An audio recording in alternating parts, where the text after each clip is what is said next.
Hello everyone, welcome to home science classes. Home science classes में आपका स्वागत है। कैसे हैं आप? आशा करती हूँ अच्छे होंगे, खुश होंगे, मस्त होंगे और पढ़ाई कर रहे होंगे। तो आप सभी को पता है आज है शिक्षक दिवस। तो मेरे देश के भावी शिक्षकों को शिक्षक दिवस की हार्दिक शुभकामनाएं। आशा करते हैं कि अगला जो शिक्षक दिवस आने वाला है, उसमें आप सभी अपने विद्यालय में अपने बच्चों के साथ शिक्षक दिवस मना रहे होंगे। तो आज हम पढ़ने वाले हैं नवाचार के बारे में। आपको पता ही है कि चर्चा हमारी जो हो रही है वो एक्सटेंशन एजुकेशन पर हो रही है, जिसमें हमने जो कल बात किया था, कल यानी कि कल परसों, वो प्रसार गतिविधियों के बारे में चर्चा किया था। आज की क्लास में जो हम बात करेंगे, वो करेंगे नवाचार का अंगीकरण और विसरण पर हम चर्चा करने वाले हैं।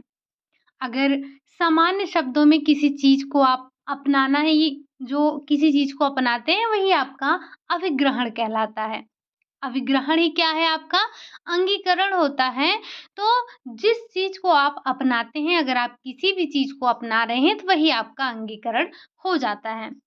अगर हम अंगीकरण को समझें, तो यहाँ पर सबसे पहले आपका वही पॉइंट आता है कि किसी चीज़ को अपनाना ही अभिग्रहण कहलाता है और अभिग्रहण को अंगीकरण भी कहा जाता है। अंगीकरण से तात्पर्य क्या होता है? अंगीकरण का मतलब ये होता है कि व्यक्ति की रगों में रच बस जाना। ग्रामीण के विकास के लिए ये ज़रूरी होता है कि वैज्ञानिक और जो तकनीकी विकास किए गए हैं, वो ग्रामीणों तक पहुँचाए जाएँ। ग्रामीण लोग उनको अपनाएँ, उनका अभिग्रहण करें, उनका अंगीकरण करें। जब तक ग्रामीण उन्हें अपनाते नहीं हैं, अपने-अपने घरों, अपने खेतों में उनका प्रयोग नहीं करते हैं, तब तक जो विकास की गति है वो बहुत धीमी होती है। उनके रहन-सहन का जो स्तर है वो निम्न होता है। वो जो रूढ़वादी परंपराएँ हैं उनको त्याग नहीं करते हैं। और जैसे आप ये मान लीजिए कि पहले जो गाँव की स्त्रियाँ हुआ करती थी, वो चूल्हे पर लकड़ी और कोयले की सहायता से खाना पकाती थी। तब जो खाना बनाना एक थकाऊ काम था, उबाऊ भी काम था, बहुत मेहनत वाला काफ़ी मेहनत वाला काम था, काफ़ी समय भी लेता था। लेकिन फिर जब अ, चूल्हे पर बर्तन जो थे वो काले होते थे, लेकिन जैसे-जैसे गैस का आविष्कार हुआ, तो रसोई घर में साफ-सफाई आसान हो गई, खाना-पीना जल्दी बन जाने लगा, ज़्यादा मेहनत भी नहीं लगती थी, थकान भी नहीं लगता था, समय की बचत होती थी। तो ये जो आविष्कार हुए, जब तक इन्हें महिलाएँ अपनाएँगी नहीं, तो उनका उन जीवन स्तर कैसे उठेगा? आपको पता होगा कि पहले के समय में जो दाल चावल पकाए जाते थे, वो भगोनों में या फिर भदेलियाँ होती थी, जैसे लोटे की तरह भदेलियाँ हुआ करती थी बड़ी-बड़ी, उसमें दाल वग़ैरह पकाया जाता था, तो कितना समय लगता था। लेकिन आज का कैसा समय है? आज के समय में आपके पास प्रेशर कुकर है, मसाला वग़ैरह पीसने के लिए मिक्सी है, ग्राइंडर हैं, जूसर हैं, गैस के चूल्हे हैं, हीटर हैं, इंडक्शन है, तमाम चीज़ आपको देखने को मिल जाएँगी। तो गृहिणियाँ अगर इनका उपयोग करेंगी, तभी तो उनका जीवन स्तर ऊँचा उठेगा, उनके लिए कार्य सरल होगा, समय की बचत होगी। तो जैसे अगर आप सोच लीजिए आपके घर पे गैस वगैरह नहीं है और आपको चाय 1 कप बनानी है, चूल्हे पे बनानी है, तो आप पहले आग जलाएँगे, उसके बाद चाय बनाएँगे। वहीं अगर जैसे बरसात का मौसम है, तो जो लकड़ी वगैरह यानी कि जो ईंधन है वो भी भीग जाते हैं, गीले हो जाते हैं, तो जलाना थोड़ा मुश्किल होता है। लेकिन आज आपके पास श्रम और समय को कम करने वाले उपकरण मौजूद हैं। इनकी सहायता से आप अपने कार्यों को आसानी से निपटा सकते हैं। लेकिन इसके लिए ज़रूरी है ना कि आप इसे अपनाएँ। अगर जैसे ग्रामीण जो महिलाएँ हैं, वो डरेंगी, गैस का उपयोग नहीं करेंगी, मिक्सर का उपयोग नहीं करेंगी, तो कैसे समय का बचत होगा? कैसे आपके शक्ति का बचत होगा? तो इनको अपनाना ज़रूरी है। इसके लिए इनके जो अपनाएँ ये, तो उनको ज़रूरी होता है कि आप उनको शिक्षित करें। अगर उनको डर लग रहा है, तो आप उन्हें बताएँ, उनको समझाएँ ताकि वो चीज़ों को अपना सकें। अब ये जो नवाचार हैं, नवाचार के अभिग्रहण और इसके बारे में हम जो आपका वितरण है इसके बारे में थोड़ा-सा समझ लेते हैं, क्योंकि आपके पास 3 टर्म आपको मिले हैं। एक आपको मिला है नवाचार, एक मिला है आपको अभिग्रहण और एक मिला है आपको विसरण। तो सबसे पहले हम इन तीनों शब्दों के मतलब को समझते हैं कि ये नवाचार का अर्थ क्या है, अभिग्रहण का अर्थ क्या है और विसरण का क्या अर्थ है। आपको मैं आप में से पहले भी ये कई लोग बोल चुके हैं कि हमें अपने क्लास की टाइमिंग बढ़ानी चाहिए। तो आपको पता ही होगा कि हमारी जो क्लासेस होती हैं वो लगभग 1 घंटे की होती हैं, यानी कि 50 मिनट के लगभग हमारी क्लास होती है, 50 से 60 मिनट की। और अगर हम जैसे आपके टॉपिक वाइज़ भी क्लास होता है, तो अगर आपका टॉपिक काफ़ी लंबा है, अगर मुझे पता है कि 1 घंटे में ये नहीं ख़त्म हो सकता है, तो फिर मैं उसे 2 पार्ट में करके पढ़ाने की कोशिश करती हूँ। और आपको पहले भी पता है ये समस्या हमारे सामने आ चुकी है और मैंने आपको कई बार बताया है कि अगर मैं लगातार 1 घंटे से ज़्यादा क्लास ले लेती हूँ या फिर 1 दिन में 2 क्लास ले लेती हूँ, तो इससे थोड़ी-सी मुझे प्रॉब्लम हो जाती है और आपकी क्लास को हमें 2-3 दिनों तक ऑफ करना पड़ता है। इसीलिए मैं आपकी बहुत लंबी-लंबी क्लास नहीं लेती हूँ, कोशिश करती हूँ कि 1 घंटे में आपकी क्लास को समाप्त कर दूँ। और अगर जैसे एक टॉपिक है वो 40-45 मिनट में नहीं ख़त्म हो रहा है, उसे हमें 2 पार्ट में करना होता है। अब तो फिर उसी में मैनेज हो जाता है कि एक क्लास आपका 40-45 मिनट का हो गया, दूसरी आपकी 40-45 मिनट की हो गई। तो इस तरह से थोड़ा-सा समय भले ही आपका ज़्यादा लगता है, लेकिन थोड़ा-सा मुझे आराम मिलता है, तो आप लोगों को थोड़ा तकलीफ़ देती हूँ, क्लास को छोटा करती हूँ ताकि खुद को थोड़ा-सा आराम दे सकूँ। क्योंकि हम उधर देखिए आप अभी कुछ महीने पहले की बात करें, तो हम 1 घंटे से ज़्यादा की क्लास ले रहे थे, तो हमें बीच-बीच में क्लास को ऑफ करना पड़ रहा था। मैंने आपको जैसा कि पहले भी बताया कि मेरे थोड़ी-से गले में प्रॉब्लम है, तो जिस वजह से मैं लगातार आपके 1 घंटे से ज़्यादा क्लास नहीं ले सकती हूँ। लेकिन वैसे मैंने आज पूरी कोशिश की है कि आपकी ये क्लास एक ही क्लास में ख़त्म हो जाए। यानी कि जो आपका ये टॉपिक है, वो आज की ही क्लास में समाप्त हो जाए। ठीक? तो थोड़ा-सा सबसे पहले हम समझेंगे नवाचार के बारे में, क्योंकि हम पढ़ रहे हैं नवाचार का अंगीकरण और विसरण। तो नवाचार है क्या चीज़? जिसे हम इनोवेशन के नाम से जानते हैं। नवाचार यानी कि नवाचार को नई पद्धति, नाम सुनते चलिएगा, नई पद्धति, नई प्रक्रिया या फिर नई तकनीकी भी कहते हैं। कुछ जो प्रसार विशेषज्ञ हैं, वो नवाचार को नई खोज या नई विकसित की गई तकनीक या फिर नई प्रक्रिया भी कहते हैं। वार्नेट के अगर शब्दों में हम बात करें, तो आपका जो नवाचार है, ये सामाजिक परिवर्तन का आधार होता है। नवाचार क्या होता है आपका? तो ये नवाचार आपका सामाजिक परिवर्तन का आधार होता है। ठीक? ये आपने नवाचार को समझा, इसके जो भी नाम है, नई पद्धति, नई तकनीकी नई पद्धति, नई तकनीक भी कहते हैं, नवाचार भी कहते हैं। तो इन तीनों चारों शब्दों को आप ध्यान रखिएगा, नई खोज भी कहते हैं, नई प्रक्रिया भी कहते हैं। तो इन सभी टर्म को आप ध्यान रखिएगा कि हम नवाचार को ही इन तीनों चारों नामों से जानते हैं।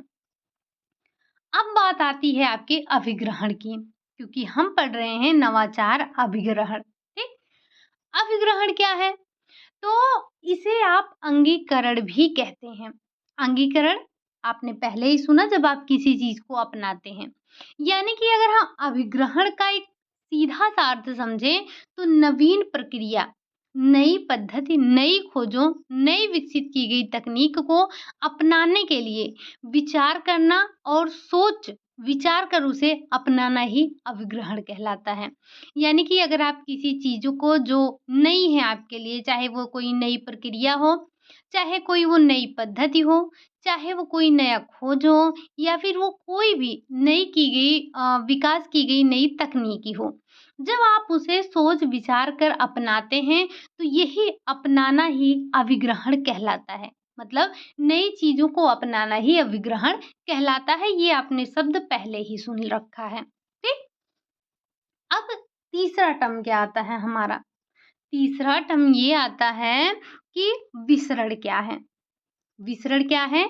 तो विसरण का मतलब ही होता है फैलना। इसे आप विस्तारण भी कहते हैं और विस्तारण का अर्थ क्या होता है? फैलना। यानी कि विसरण से तात्पर्य नवीन पद्धतियों को जन-जन तक पहुँचाना या जन-जन तक फैलाना। अगर आप इसे सरल शब्दों में समझना चाहें, तो इसे सरल शब्दों में इस प्रकार आप समझ सकते हैं कि जैसे मान लीजिए कोई एक आपके पास कोई परफ्यूम है, कोई एक सेंट की शीशी है और वो सेंट से भरी है। लेकिन उसका ढक्कन आपके पास बंद है। बंद करके रखे हुए ढक्कन से सुगंध फैल पाएगा क्या? मतलब अगर सेंट को सुगंध पूरे कमरे में नहीं फैलाई जाएगी, लेकिन जैसे ही आप उसके ढक्कन को खोलेंगे, पूरे कमरे में फैल जाएगी। उसकी सुगंध पूरे कमरे में फैल जाएगी। तो यही मतलब होता है कि जो आप प्रसार का यही मतलब होता है, यही स्थिति होती है प्रसार कार्य में विसरण का। जो भी तकनीक, औज़ार, उपकरण विकसित किए गए हैं, उन्हें लोगों तक पहुँचाना चाहिए। इसका एक बहुत अच्छा उदाहरण आप मोबाइल का ले सकते हैं कि मोबाइल का इतना प्रचार-प्रसार हो गया है कि क्या वो शहर क्या है, गाँव क्या है, अनपढ़ क्या है, शिक्षित क्या है, अशिक्षित क्या है, बूढ़े क्या हैं, बच्चे क्या हैं, आज हर कोई मोबाइल चलाना जानता है। सभी लोग इसका इस्तेमाल करते हैं। ये ये जो आपका मोबाइल है, आप एक छोटे से बच्चे को, आप एक 2 साल के बच्चे को दे दीजिए, वो भी चलाना जानता है। तो इसी तरह से ये जो विसरण होता है जब आप किसी चीज़ को आप मोबाइल को हो गया मोबाइल को अपनाना जाना ही तो ये आपका विसरण कहलाता है। अगर हम बात करें कि ये क्या होता है हम अगर हर पलानी के शब्दों में समझना चाहें वैसे तो हमें पता है कि समाज में नई पद्धतियों का प्रचार-प्रसार ही आपका विसरण कहलाता है। जो भी नई चीज़ें आई हैं अगर लोगों तक आप उनको फैला रहे हैं, उसका विस्तार कर रहे हैं, तो यही आपका विसरण कहलाता है। लेकिन अगर हम हरपलानी जी के शब्दों में समझें तो उन्होंने कहा कि नवाचार के विसरण से तात्पर्य उस संपूर्ण प्रक्रिया से है जिसके द्वारा नई तकनीक, नई पद्धति तब तक ग्रामीणों के बीच विकसित होती रहती है जब तक कि वह उसको पूरी तरह से अंगीकरण नहीं कर लेते हैं। ठीक? तो ये थोड़ा-सा हरपलानी जी का कथन था जिसे आपको समझना था। अगर अब हम थोड़ा-सा और इसके आगे बात करें, तो बात करेंगे अंगीकरण की प्रक्रिया। ये अंगीकरण की प्रक्रिया कैसे होती है, ज़रा हम इस पर बात कर लेते हैं। ये जो नवाचार अंगीकरण की प्रक्रिया है, ये किसी नई तकनीकी, उपकरण, यंत्र, औज़ार या फिर ज्ञान को ग्रहण करना अथवा ग्रहण करने का अथवा ग्रहण नहीं करना व्यक्ति की सोच पर निर्भर करता है। यानी कि वो कोई भी व्यक्ति है किसी नई तकनीक, उपकरण या फिर यंत्र, औज़ार, ज्ञान वो ग्रहण करेगा या नहीं ग्रहण करेगा, ये उसकी सोच पर निर्भर करता है। यानी कि जो अभिग्रहण की शुरुआत होती है वो मानसिक तौर पर होती है, मानसिक धरातल पर होती है। अगर व्यक्ति दिलो-दिमाग से सोच लेता है कि उसे नई तकनीक को अपनाना है, तो वो उसे अपनाता है। अगर इसके लिए ये आवश्यक होता है कि सबसे पहले वो मेंटली प्रिपेयर हो। जैसे अगर आपको एग्ज़ाम देना है और आपने ठान लिया है कि हमें एग्ज़ाम देना है, तब तो आप देंगे। लेकिन अगर आप मानसिक तौर पर तैयार नहीं हैं एग्ज़ाम देने के लिए तो आप नहीं देंगे। जब व्यक्ति किसी चीज़ को अपनाने के लिए मानसिक रूप से तैयार होता है तभी वो चीज़ों को अपनाता है, स्वीकार करता है या फिर अंगीकरण करता है। और ये भी सत्य है कि कई व्यक्ति कुछ तकनीकी विचारों, उपकरणों को कुछ समय तक तो अपनाते हैं, लेकिन इसके बाद वो छोड़ देते हैं, यानी कि अस्वीकार कर देते हैं। जब वे इसे नहीं अपनाते हैं, तब ये अस्वीकार कहते हैं इसे। आप आगे भी देखेंगे कि इसको अपनाने वाले जो अंगीकरण करने वाले हैं कैसे होते हैं। एक तो आपके स्वीकार होते हैं और एक आपके अस्वीकार होते हैं। तो यहाँ हम बात कर रहे हैं ये जो नवाचार अंगीकरण की प्रक्रिया है, इसके मुख्य 5 चरण हैं और इन पाँचों चरणों को आपको ध्यान रखना है, ठीक? ये जैसे आपने एक्सटेंशन एजुकेशन में प्रसार शिक्षा के चरणों की बात की थी, तो उसमें आपने 8 चरण देखे थे। अगर आपको याद हो तो एक बार वो 8 चरण आप यहाँ पर छाप दीजिएगा। तो ये 5 चरण मुख्य रूप से आपको ध्यान रखने हैं। क्या?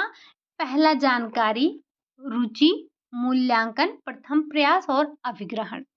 अगर इसका हम एक चार्ट सा बनाएँ तो ये ऊपर से नहीं शुरू होगा, इसकी शुरुआत नीचे से होगी, यानी कि सबसे पहले आएगा ज्ञान, यानी कि जानकारी आएगी सबसे पहले, ठीक? ये ज्ञान नहीं आपका जानकारी होगा।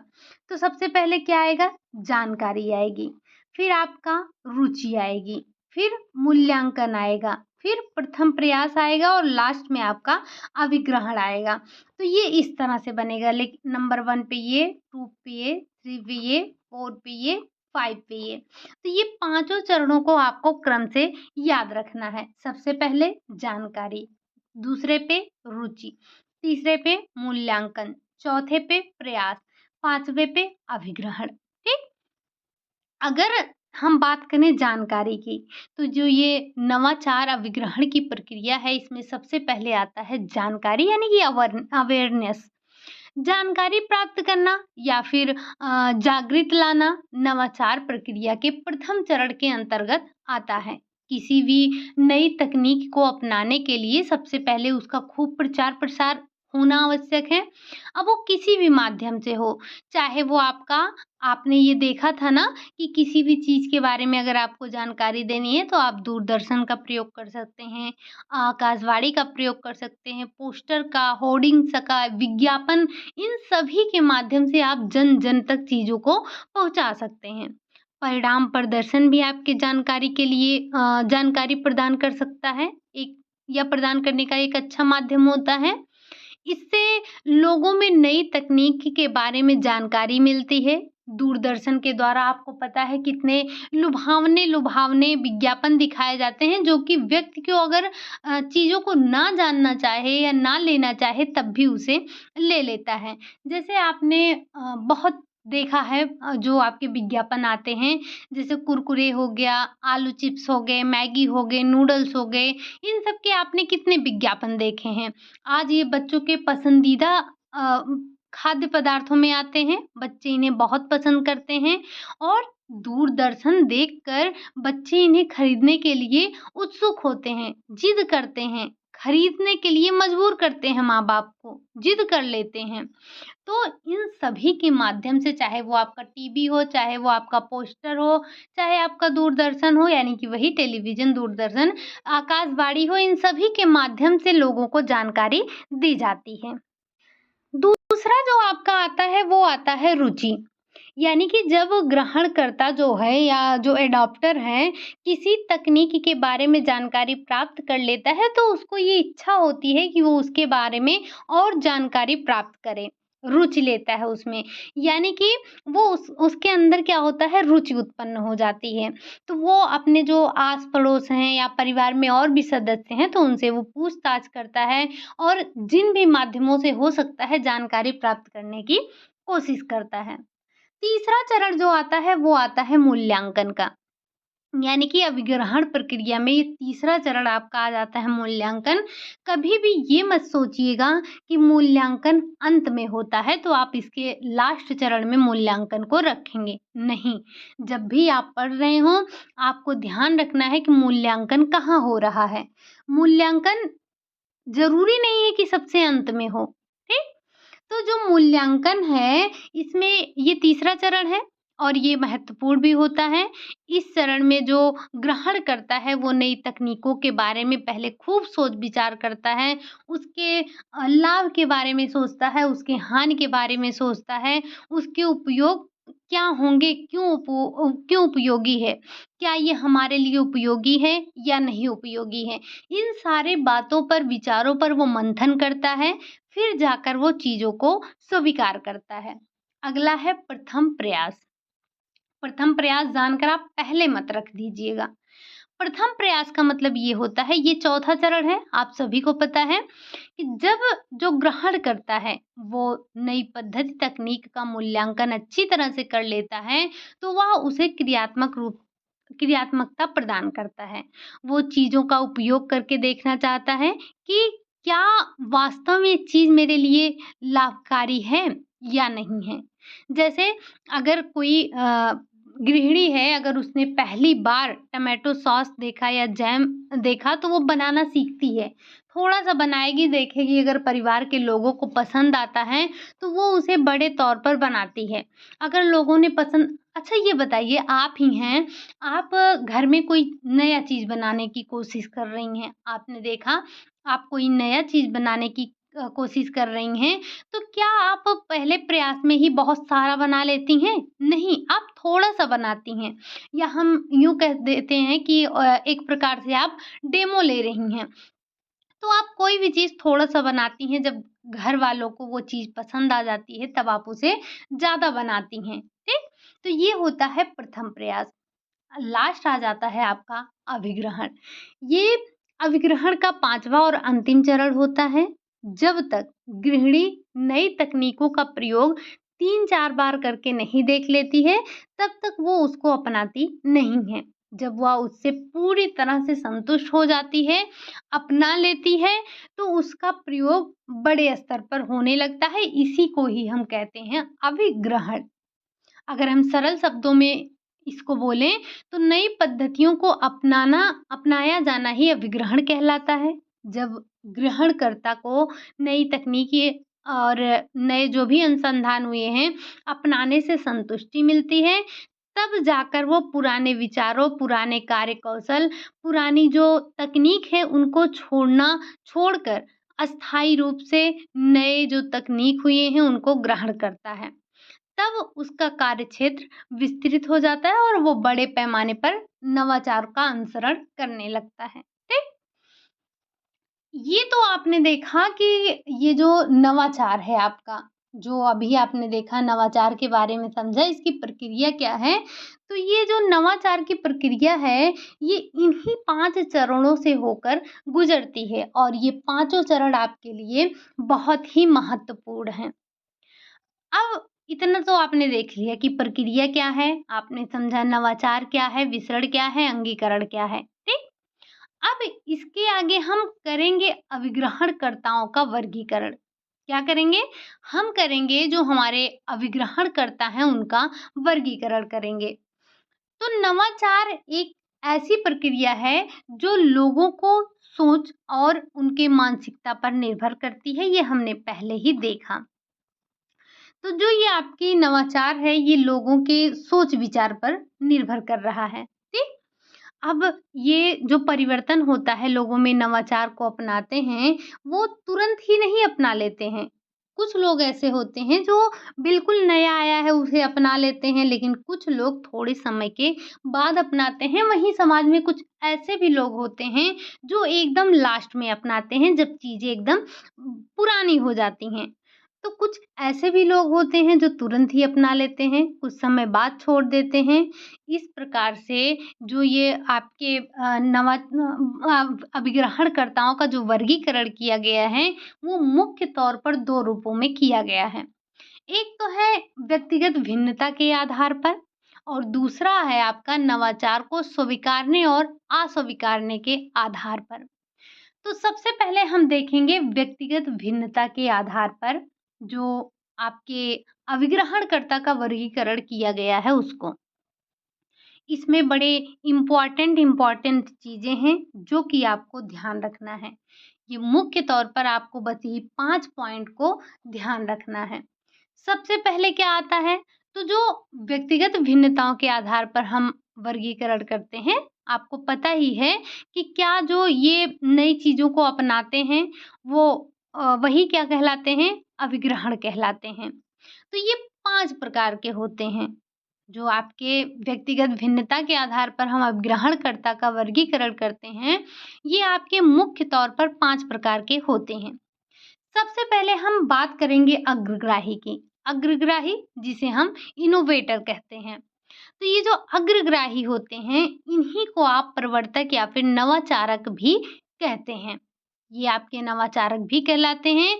ये विज्ञान में विश्वास करने वाले और खोजी प्रवृत्ति के होते हैं। ये बहुत ही सक्रिय होते हैं और जो अति शीघ्रता से जो नई चीज़ें हैं, नए तकनीकें आए हैं, नए अनुसंधान हुए हैं, उनको अपना लेते हैं। ये कैसे लोग हो सकते हैं? तो ये शिक्षक हो सकता है, जोखिम उठाने वाला व्यक्ति हो सकता है, लोगों का नेतृत्व का गुण रखने वाला हो सकता है या फिर कोई आर्थिक रूप से संपन्न व्यक्ति हो सकता है। लेकिन जो इनकी हमारे समाज में संख्या है, वो लगभग सिर्फ़ 1 से 4% तक है। कितना है? 1 से 4% तक ही है। आपको पता है कि अगर जैसे जिसके पास पैसा है, जो धनी वर्ग है, वो जोखिम लेने से नहीं कतराएगा, उसके पास पैसा है। लेकिन वहीं एक जो गरीब व्यक्ति है, उसके पास पैसे नहीं हैं, तो वो सोचेगा, 10 बार सोचेगा कि पता नहीं ये चीज़ सही है कि नहीं, मेरा पैसा ना डूब जाए, मेरा पैसा ना बर्बाद हो जाए। इन सारी बातों को सोचता है, लेकिन जो अग्रग्राही हैं, वो ज़्यादातर अमीर वर्ग के लोग ही होते हैं या फिर कोई शिक्षित व्यक्ति होता है या जोखिम उठाने वाला व्यक्ति होता है। इनकी संख्या आप ध्यान रखिएगा 1 से 4% तक होती है। दूसरे हैं आपके शीघ्रग्राही, जिसे हम अर्ली अडॉप्टर कहते हैं। इस वर्ग के अंतर्गत वे लोग आते हैं जो नई तकनीकों को अपनाने के लिए जिज्ञासु होते हैं। ये शिक्षित भी होते हैं। नई बात, नई तकनीक को सीखने के लिए समुचित माध्यमों के साथ संपर्क बनाते हैं। जैसे कि आपका कोई संचार माध्यम हो गया, प्रसार कार्यकर्ता हो गया, कृषि विशेषज्ञ हो गए। इनकी जो संख्या होती है वो 10 से 20% तक होती है। देखिए, अब जो अग्रगामी हैं यानी कि इनोवेटर हैं, इनकी संख्या सबसे कम है, 1 से 4% है। लेकिन वहीं अगर हम जो शीघ्रग्राही हैं उनकी बात करें तो इनकी संख्या 10 से 20% तक आ जाती है। 10 से 20% है या फिर ये आपका 12% है। इसे थोड़ा डाउट में रखिएगा, हम क्वेश्चन के माध्यम से कवर अप करने की इसको कवर अप करेंगे कि ये 10 से 20% है या 10 से 12 ही प्रतिशत है। ठीक? अगर वहीं हम बात करें शीघ्र बहुसंख्यक की, यानी कि जो अर्ली मेजॉरिटी है, शीघ्र बहुसंख्यक क्या हैं? तो ये वो लोग होते हैं जो अग्रग्राहियों और शीघ्रग्राहियों के क्रियाकलापों को देखते हैं, यानी कि जो हमारे अग्रग्राही हैं और जो शीघ्रग्राही हैं उनके क्रियाकलाप को देखते हैं, उनके परिणाम क्या निकल कर आ रहे हैं उसको देखते हैं। संतुष्ट होने के बाद ये लोग अपनाते हैं चीज़ों को और इनकी संख्या 33 से 35 होती है। ठीक? अगर हम अगली बात करें तो वो है आपका विलंब बहुसंख्यक। विलंब बहुसंख्यक क्या होते हैं? तो ये ऐसे लोग होते हैं जो नई तकनीकों को काफ़ी लेट में अपनाते हैं। प्रायः इनमें आपको देखने को मिलेगा जो अशिक्षित लोग हैं, परंपरावादी हैं, दकियानूसी सोच वाले हैं, रूढ़िवादी परंपराओं वाले हैं, ऐसे लोग होते हैं और ये लोग आवश्यकता से ज़्यादा ही सावधानी बरतते हैं और वो नवाचार को तब अपनाते हैं जब काफ़ी पद्धतियाँ ये पुरानी हो जाती हैं या हम कहें तो ये समाप्ति के कगार पर होते हैं, लेकिन इनकी भी संख्या 33 से 35 ही होती है। यानी कि जो शीघ्र आपके बहुसंख्यक हैं और विलंब बहुसंख्यक हैं, इन दोनों की जो संख्या है वो लगभग समान ही है। लगभग क्या समान ही है, 33 से 35 ये भी हैं और 33 से 35 ये भी हैं। अगली बात करें हम अंतिमग्राही, जिसे आपको ये अंतिमग्राही नहीं ध्यान रखना है, लेगार्ड ध्यान रखना है। तो ये ऐसे व्यक्ति होते हैं जो नई पद्धति को अपनाने में बहुत ज़्यादा समय लेते हैं। ये नई पद्धतियों को तब ये अपनाते हैं जब वे समाप्ति की बिल्कुल एकदम समाप्ति की ओर होते हैं। ऐसे लोग भी आपके अंधविश्वासी, रूढ़िवादी, अशिक्षित, विज्ञान और प्रौद्योगिकी से कम विश्वास रखने वाले और ज़्यादातर इसमें गरीब भी आते हैं। तो ऐसे लोग होते हैं और इनकी संख्या भी बहुत कम होती है, 10 से 15%। यानी कि जो अग्रग्राही हैं उनकी संख्या सबसे कम होती है और जो आपके शीघ्रग्राही और अंतिमग्राही हैं इनकी लगभग समान होती है। तो ये आपने 5 देखे कि जो व्यक्तिगत भिन्नताओं के आधार पर ग्रहणकर्ता होते हैं, अभिग्रहणकर्ता होते हैं, वो 5 प्रकार के होते हैं। एक बार फिर से आप इनके नाम ध्यान रखिएगा। इसमें आपका इनोवेटर आता है, अर्ली अडॉप्टर आता है, अर्ली मेजॉरिटी आता है, लेट मेजॉरिटी आता है और या फिर आप इसे लास्ट एडॉप्टर्स कह सकते हैं या फिर लेगार्ड्स के नाम से जानते हैं। याद रखिएगा जो सबसे बाद में चीज़ों को नवाचार को अपनाता है वो क्या कहलाता है? लेगार्ड। ये आपके 2019 का क्वेश्चन था, 2021 का सॉरी, जो अभी लास्ट टाइम पर टीजीटी का एग्ज़ाम हुआ था उसमें का था। ठीक? ये तो आपने व्यक्तिगत भिन्नता के आधार पर देखा। अभी आपका एक आधार और बचा है, जो कि है आपका नवाचार को स्वीकारने और अस्वीकारने के आधार पर। अगर हम नवाचार को स्वीकारने और अस्वीकारने के आधार पर बात करें, तो एक नाम ध्यान रखिएगा, ई.एम. रोजर्स।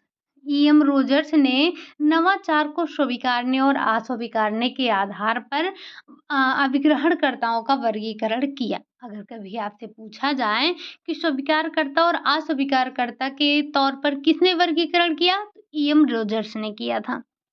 इन्होंने बताया कि जो अभिग्रहणकर्ता होते हैं वो 2 प्रकार के होते हैं। एक होते हैं स्वीकारकर्ता और एक होते हैं अस्वीकारकर्ता। अगर हम स्वीकारकर्ता की बात करें तो ये भी 2 प्रकार के होते हैं। एक होते हैं सक्रिय और एक होते हैं निष्क्रिय। अगर हम दूसरे की बात करें तो ये जो अस्वीकारकर्ता हैं, ये भी आपके 2 प्रकार के होते हैं। एक तो होते हैं सक्रिय और एक होते हैं निष्क्रिय। अब ये सक्रिय स्वीकारकर्ता क्या होते हैं और निष्क्रिय क्या होते हैं? अगर हम सक्रिय स्वीकारकर्ता की बात करें, तो ये जो सक्रिय स्वीकारकर्ता होते हैं, ये आपका क्या करते हैं? ये आप जो भी नवाचार हुए हैं, उनको बहुत ही तत्परता से, तन्मयता से, लगन के साथ चीज़ों को अपनाते हैं और जो दूसरे लोग भी होते हैं, उनको भी क्या कहते हैं, उनको भी लेने के लिए प्रोत्साहित करते हैं। जैसे मान लीजिए, आप एक ड्रेस लेकर आई हैं, आप ड्रेस लेकर आईं और कोई नई ड्रेस मार्केट में आई और आप ड्रेस लेकर आ गई हैं। तो आपने क्या किया, आपने ये कहा कि ये ड्रेस तो बहुत अच्छी है। आपने जाकर 4 लोगों से, अपनी 4 फ्रेंडों को और बताया कि देखो ये ड्रेस तो बहुत अच्छी है, मैंने ली है, तुम भी लो, तुम भी ले लो, बहुत अच्छी है, पहनने में आरामदायक है या जो भी है, आपने बताया। वहीं जो निष्क्रिय स्वीकार करता है, जैसे नई चीज़ें मार्केट में आई, उन्होंने नया ड्रेस लिया, उनको पहनने में भी अच्छा लगा, बहुत आरामदायक था, लेकिन उन्होंने क्या किसी से कुछ कहा नहीं कि आप लो और ना ही उन्होंने ये कहा कि आप ना लो। मतलब वो खुद ले लेंगे, लेकिन कोई और ले रहा है कि नहीं ले रहा है, इससे उनको मतलब नहीं है। तो जो सक्रिय स्वीकारकर्ता होते हैं, ये खुद तो लेंगे ही और दूसरों को भी लेने के लिए प्रोत्साहित करेंगे। एक प्रकार से वो अगुवई का कार्य करते हैं। जो दूसरे होते हैं, ये इनको संतुष्टि तो मिलती है, ये अपने आप जो सामान लेते हैं उससे संतुष्ट तो हो जाते हैं, लेकिन दूसरों को अपनाने के लिए प्रेरित नहीं करते हैं। दूसरा आता है आपका अस्वीकारकर्ता, वही जो आपका अस्वीकारकर्ता है, ये भी ऐसे ग्रहणकर्ता होते हैं जो चीज़ों को अपनाते नहीं हैं। अब ये भी 2 ही प्रकार के होते हैं, सक्रिय और निष्क्रिय। सक्रिय वही, जैसे अभी आपने ड्रेस का उदाहरण लिया, फिर से हम वही ड्रेस का ही उदाहरण लेते हैं। जैसे आपने नहीं लिया, उस ड्रेस को नहीं लिया और जैसे आपने उसको निष्क्रिय आप हैं तो आपने नहीं लिया, लेकिन आप उसको अस्वीकार कर रही हैं और दूसरे लोगों से भी जाकर कह रही हैं कि ये ड्रेस लेना मत, ये बहुत खराब है। ठीक? एक तो आपने खुद नहीं स्वीकार किया, दूसरे आपने औरों लोगों को भी मना किया।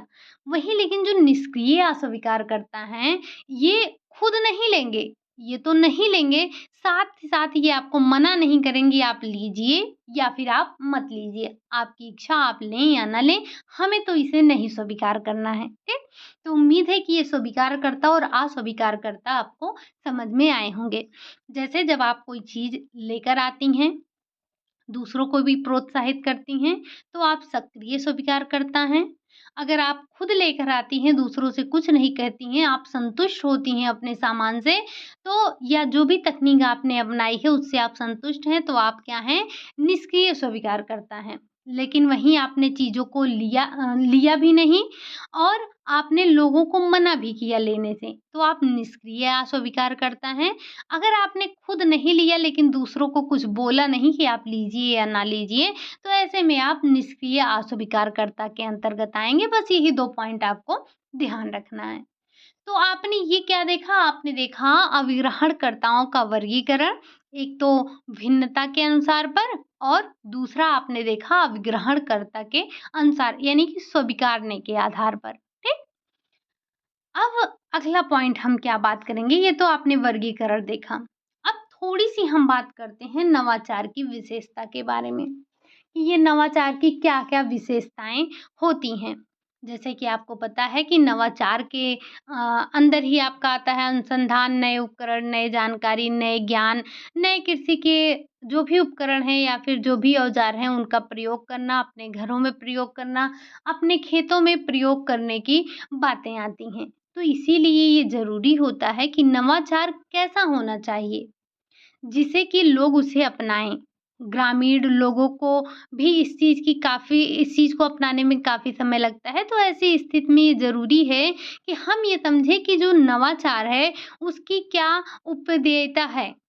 अब वो ग्रामीणों के उपयोग के लायक है या नहीं है, किस तरह से ग्रामीणों को हम तैयार कर सकते हैं, किसका उपयोग कर सकते हैं, हमारे नवाचार में क्या-क्या चीज़ें होनी चाहिए।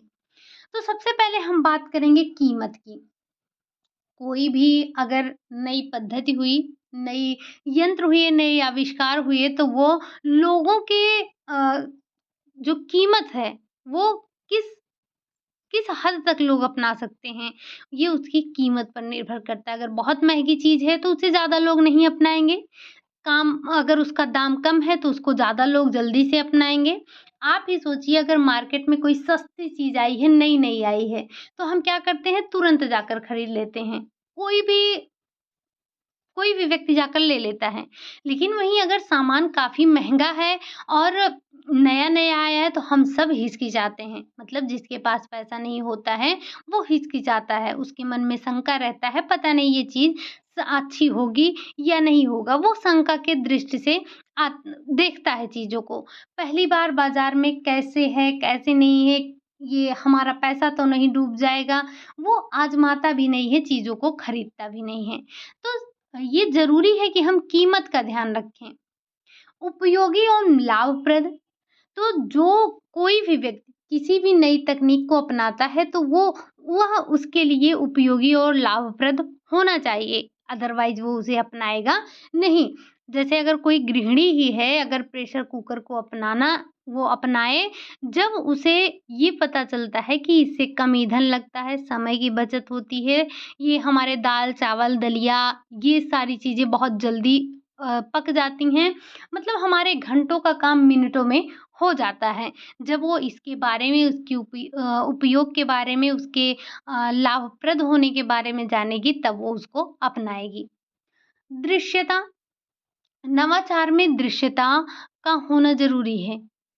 जब एक गृहिणी कपड़े लेकर धोने के लिए बैठती है तो उसकी आँखों के समक्ष एक साफ साफ कपड़ा होता है यानी कि धुला-धुलाया कपड़ा होता है। अगर कोई किसान खेती का कार्य कर रहा है तो वो जब वो आँख बंद करता है तो उसे लगता है कि हमारे खेतों में जो फसलें हैं वो लहलहा रही हैं। किसान जब खेतों में हल चलाता है तब उसकी आँखों के सामने भी ऐसे ही मतलब लहलहाते हुए अ, फसल दिखते हैं। तो इसी तरह से जो नवाचार है वो भी दृश्यता पर भी निर्भर करता है कि वो अपनी बातों को कितने प्रभावशाली ढंग से प्रस्तुत कर पा रहा है। ठीक? अगला है आपका सरलता एवं स्पष्टता। नवाचार में सरलता और स्पष्टता होनी चाहिए। जटिलताएँ किसी भी काम में नहीं होती हैं। जब जटिलताओं से दूर रहना चाहते हैं, तो जो चीज़ें हैं, जो बातें हैं, वो अधिक जटिल होंगी, तो वो उसमें कार्य नहीं कर पाएँगे। आप ही लोग हैं, अभी कठिन-कठिन चीज़ आपको दे दिया जाए, देखिए कैसे भागेंगे आप। अगर वहीं सरल-सरल चीज़ें आपको बताई जाएँ, तो कितने खुश होते हैं आप।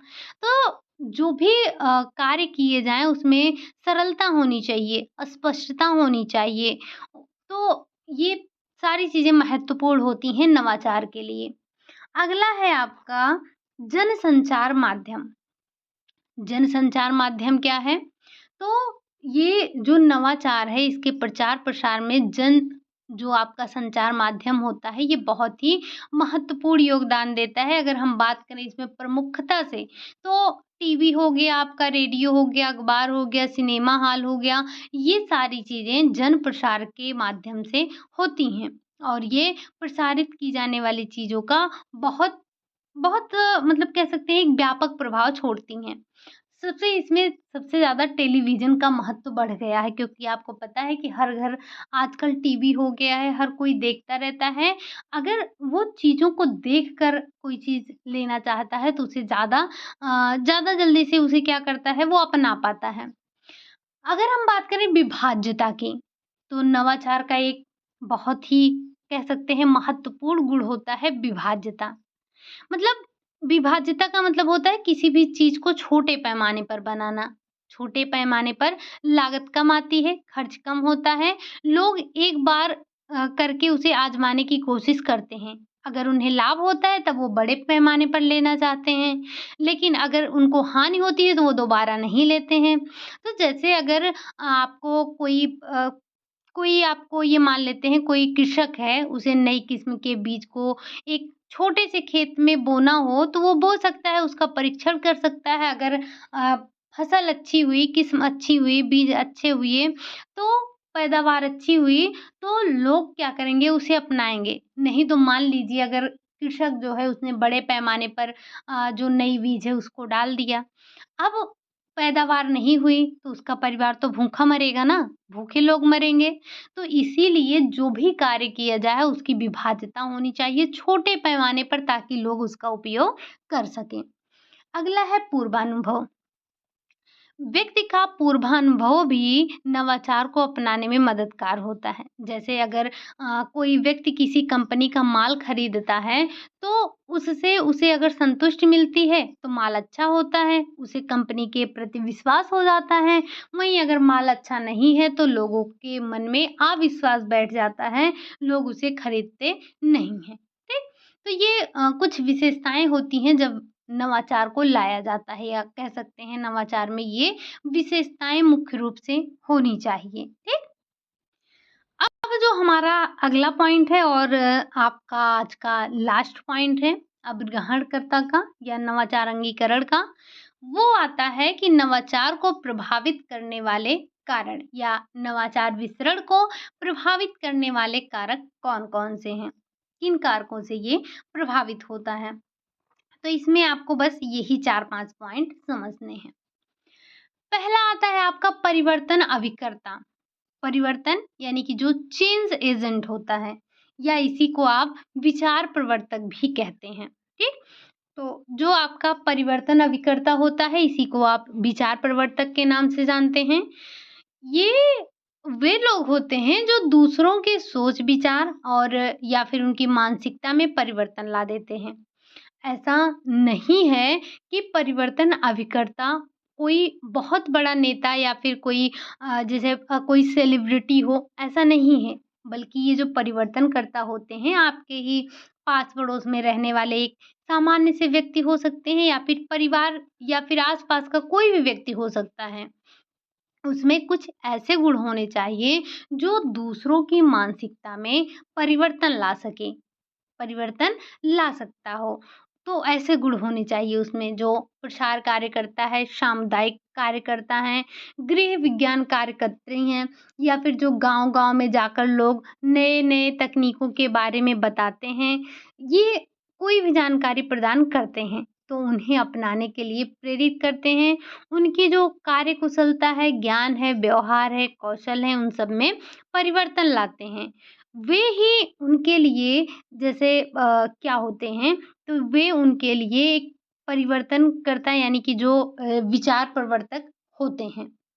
आज तक जितने भी सफल नेता हुए हैं, चाहे वे आपके सुभाष चंद्र बोस हों, चंद्रशेखर आज़ाद हों, भगत सिंह हुए, लाला लाजपत राय हुए, जवाहरलाल नेहरू हुए, विनोबा भावे हुए, कोई भी हो सकता है, तो सभी ने अपने-अपने तरीके से लोगों के व्यवहार में परिवर्तन लाया था। क्या ये लोग शुरू में बहुत बड़े व्यक्ति थे या कोई बहुत बड़े राजनेता थे? नहीं, ये आपके ही आस-पास से निकले हुए व्यक्ति थे। बाद में इन्होंने अपने ही कठिन परिश्रम से ये अपना जो इनका कह सकते हैं नाम है इसको कमाया था। अगला है आर्थिक कारक। तो नवाचार के विसरण में जो ये आर्थिक कारक होता है ये भी बहुत ही महत्वपूर्ण भूमिका निभाता है। आप सभी ने सुना होगा कि पैसे के बिना कुछ नहीं हो सकता है। लोगों को केवल नई सूचनाएँ प्रदान करने से या प्रचार-प्रसार करने से नवाचार का अंगीकरण नहीं होता है। इन्हें अपनाने के लिए जीवन में प्रयोग में लाने के लिए आपके पास पैसा होना बहुत ज़रूरी है। अदरवाइज़ कितना भी अनुसंधान हो जाए, कितना भी नई तकनीक उपकरण आ जाएँ, जब तक आपके जेब में पैसा नहीं होगा, आप कोई भी चीज़ नहीं ले सकते हैं। अगर आपके पास थोड़ा पैसा है, तो आप छोटी चीज़ों को ले सकते हैं। कितना भी विभाज्यता का गुण आ जाए नवाचार में, अगर आपके पास पैसा कुछ भी नहीं है, तो क्या ही खरीदेंगे? अगर प्रसार कार्यकर्ता ग्रामीणों के पास प्रेशर कुकर, चूल्हा ये सब सारी सारी चीज़ें ले जाकर बताता है, लेकिन अगर ग्रामीण उसे ले नहीं सकते हैं, ग्रामीण महिलाएँ ले नहीं सकती हैं, तो क्या फ़ायदा होगा? जैसे फ्री की गैस तो मिल गई है, लेकिन आज भी पता नहीं कितने घर ऐसे हैं, जहाँ पर गैसों के लिए पैसे नहीं हैं। तो क्या करेंगे? वो उस चूल्हे को लेकर क्या करेंगे? पैसा तो चाहिए ही। तो पैसा होना बहुत ज़रूरी है।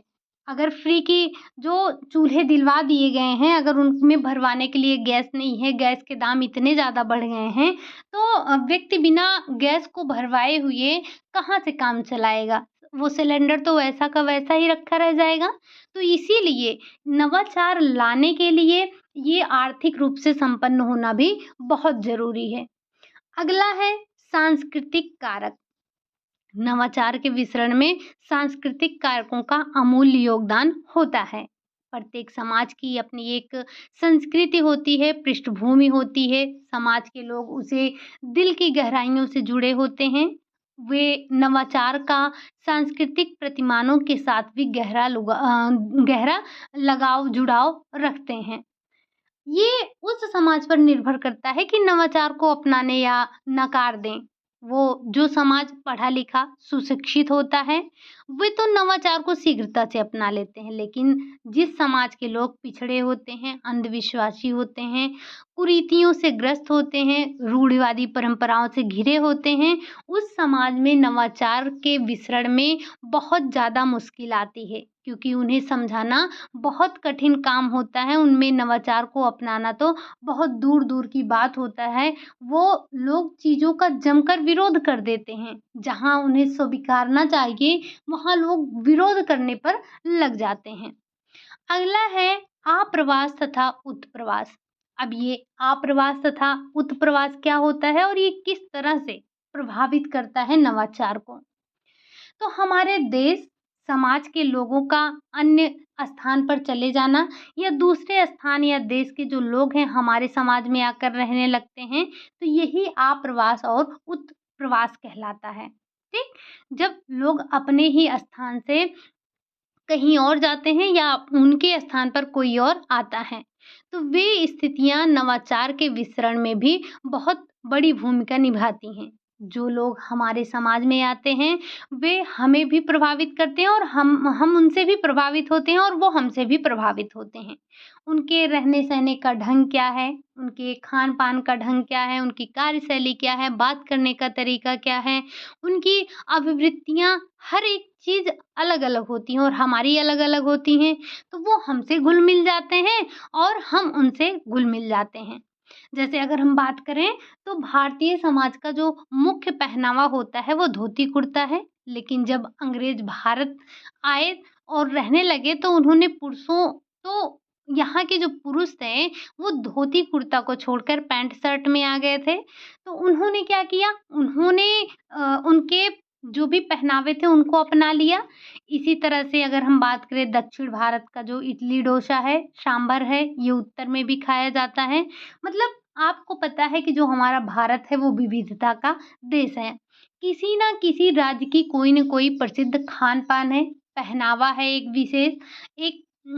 विशेष उनकी अलग ही उनका कल्चर है। तो एक स्थान से दूसरे स्थान पर लोग आते-जाते हैं, तो आपको पता ही होगा कि एक जगह से की संस्कृति पूरे भारत में फैली हुई है। ये क्यों होता है? आप्रवास और उत्प्रवास से होता है। लास्ट पॉइंट अगर हम बात करें तकनीकी कारक, ये जो तकनीकी कारक है, ये नवाचार को अपनाने में तकनीकी कारक का बहुत ही महत्वपूर्ण योगदान होता है। श्रम समय की बचत के सभी उपकरण चाहे वो मिक्सर हो, प्रेशर कुकर हो, गैस चूल्हा हो, इन तकनीकों के विकास के परिणाम से ही जिससे केवल जो स्त्रियाँ हैं, उनके लिए थकाऊ और उबाऊ कार्यों से इनको मुक्ति दिलाई है, बल्कि उनका श्रेष्ठ मित्र भी बन गई हैं। तकनीकी विकास के ने लोगों के मानसिकता में परिवर्तन कर दिया है, दूरियों को कम कर दिया है। आपको पता है कि कोई भी व्यक्ति देश के किसी भी कोने में बैठा हो, एक क्षण में ही वो सूचनाओं को प्राप्त कर लेता है। संचार के माध्यम से प्राप्त कर लेता है। आज भारत में चाहे आप कोई भी व्यक्ति अमेरिका या किसी भी अन्य देशों में जाकर हवाई जहाज़ से आप यात्रा करते हैं, कुछ ही घंटों में पहुँच जाते हैं। ये सारी चीज़ें आपकी तकनीकी की ही देन है। तो तकनीकी विकास ने कुरीतियों का तोड़-मरोड़ दिया है, अंधविश्वास को ख़त्म करने की कोशिश की है, लोगों के जीवन स्तर को ऊँचा उठाया है। अब देखिए गाँव में और शहर में कितना विकास हो गया है। जहाँ पहले गाँव और शहर में बहुत ज़्यादा अंतर रहता था, आज देखिए वो अंतर को कम कर दिए हैं, ठीक?